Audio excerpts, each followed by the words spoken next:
Take hold of your nafs and get it to yield. Control it like you would control a beast. Just like you would control your riding beast, control your nafs. And the best way to do it is through ibadah and dhikr of Allah subhanahu wa ta'ala. Train it to get used to ibadah. Train it to get used to the duroos. All of this social media that is always on your phone at your fingertips. You will look at it for 20 seconds and move on. Because this is the dumbing down of our shabab. The dumbing down of populations. If something they can read for 20 seconds, give them that headline. Scare them with the headline. Make them laugh with the headline. Then they move on. Because all of these things are just fleeting. From one piece of entertainment to the next one, to the next one, to the next one. That's why you have these Twitters. That's why you have Facebook. That's why you have YouTube. That 1 minute, 2 minute, 30-second, move on. Make you laugh, make you cry, make you afraid, move on. That's how they can control you. And that's how they control populations. Social media and these social media companies are controlling your youth. Just in the month of Ramadan, how many brothers have come to me? Ya akhi, my son doesn't pray. Ya akhi, my daughter, she doesn't want to wear hijab. Ya ustad, I don't know what to do with my son. He's having doubts about Islam. How, ya akhi? How is he having doubts about Islam? He has a mobile phone. Someone gives him 30 seconds 3 times a day. Watches this on atheism, watches that on the Big Bang, watches this on evolution, watches that on Darwinism. Give him a diet of that over a few weeks and he will start doubting in Islam. That's how they scared you for 2 years. Be afraid. Don't go near anyone. Don't touch anyone. Don't visit your mother. Don't visit your father. Keep away from this one. Wear 4 masks, not 1.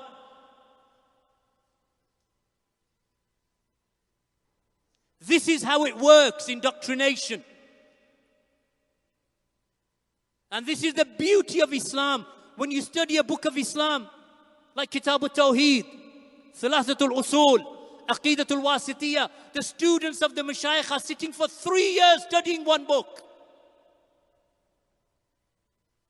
Because it takes time. It takes a person to be diligent. You want 30-second knowledge? Something that you can, just 1 minute. More than a minute, I ain't got time for that. Try reading the book of Allah in a minute. 23 years. 23 years it took the revelation to come down to Muhammad sallallahu alayhi wasallam. 23 years, one book was sent down. The book of Allah. What do you want? You want it in a minute? You want the deen in a sound bite? Or in a music video maybe? Like some of these shayateen from America and Canada. They will sing to you about Islam and put it in a rap for you. Is that good enough for you? 2-minute rap song. You learn all about Islam. Is that what you want? So up until we are dancing and prancing around on stage, it's not good enough for you. That's what you want. What is it that you want, ya ikhwan? Jokes, a comedian to sit in the front? And to crack jokes and make you laugh? Or a magician at the front to pull out a rabbit out of a hat for you? Say, that's the Islam I like. It's entertainment. Islam is serious. It is Jannah and Nar. It is the grave and its punishment and its bliss. Islam is a deen that calls you to strive and to struggle in the cause of Allah subhanahu wa ta'ala. And in that struggle, you will find sweetness of Iman. And you will find joy in your souls. Doing good for yourself and doing good for others. Imagine that you strive for others. You go out of your way. You carry a load on your back like Umar ibn al-Khattab radiyallahu anhu used to do, to feed the old blind lady. As the Khalifa of Rasulullah sallallahu alayhi wasallam after Abu Bakr. Why would he go through all of that as the leader of the Muslims, Amir al-Mu'mineen? Except that he found happiness in helping others. He found joy in the ibadah of others, or in the ibadah of Allah rather, and happiness in helping others. Get off this social media. Get off it, you're hooked. And your youngsters are hooked. Your girls and your boys are hooked. I'm not saying there is no khair in it. We have websites. And we have a Twitter account. But that's for what? That's to tell you the dars is tomorrow. That's to tell you, read this article. Yeah, akhi, I can only read one paragraph. I can't read 14 paragraphs.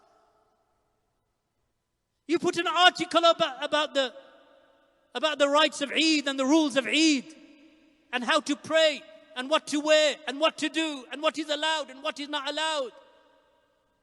And you say to the people, read it. They say, Ya akhi, what does it say about singing? You want me to tell you what it says about singing? Read the thing. I don't have time. I don't have the energy. I don't have the concentration. Why? Because social media has dumbed you down. Look in your houses. How many of you have a library in your house? Where's your books in your house? How many shelves of Islamic books do you have? Books on Sunnah and Salafiyah and Hadith. Which one of you even has the Kutub Sitta? 6 books of Hadith in their home. Akhi, I can't afford it. Why not? I got to put a new carpet in. MashaAllah. I need a new plasma, 56. 42 is not big enough anymore. Is that what it is? Kutub Sitta. Where's Bukhari in your home? It's available in English. Arabic and English, it's available. Bukhari and Muslim and Abu Dawud and Tirmidhi and Nasa'i, Ibn Majah. Most of you don't even have these 6 in your house. You don't have them. But I bet you've got a 56-inch plasma connected to, I don't know what, box this and Allahu A'lam, sky this and sky that. Because you're not going to miss that match on Saturday, are you? When Fulan plays Fulan. Because you're not going to miss that. But you won't have the 6 books of Hadith, the primary sources of the religion. How many books of tafsir do you have in your home? Do you have the tafsir of Ibn Kathir? I don't read Arabic, akhi. It's available in English. Barakallahu feekum. Do you have the tafsir of Sa'di? Oh, akhi, I don't have it because I don't read Arabic. It's available in English. Where's your tafsir Sa'di? Where's your tafsir Ibn Kathir? Where's the fatawa of Lajna Da'ima? English? Yes, it's in English. Where is it? Bulugh al-Maram, 1 volume, you don't even have that? No, akhi. I don't have it, Ustaz. Why don't you have it? Where's your priorities? But you've got the latest device. You got the latest iPhone. You got the latest Google phone. You got the latest trainers, no doubt. The latest old trainers, that is. Right? You got the old retro trainers because you're not going to miss them. Where's your knowledge? Where's your books? Where's your maktaba? Where's your library? Where is it? This is the problem today. This is the mushkila. You've inverted your priorities. That which is a duty before Allah is not a duty for you anymore. You don't prioritize it. And you'll say, after this sitting of hours, you'll say, inshallah, I'm going to try it. Allahu A'lam. 80% of you will try for about 2 days. And then you'll say it's too much. That's the nature of man. Constantly forgetting and forgetful and negligent, inattentive, up until there comes to him death. But it's too late then, ya ikhwa.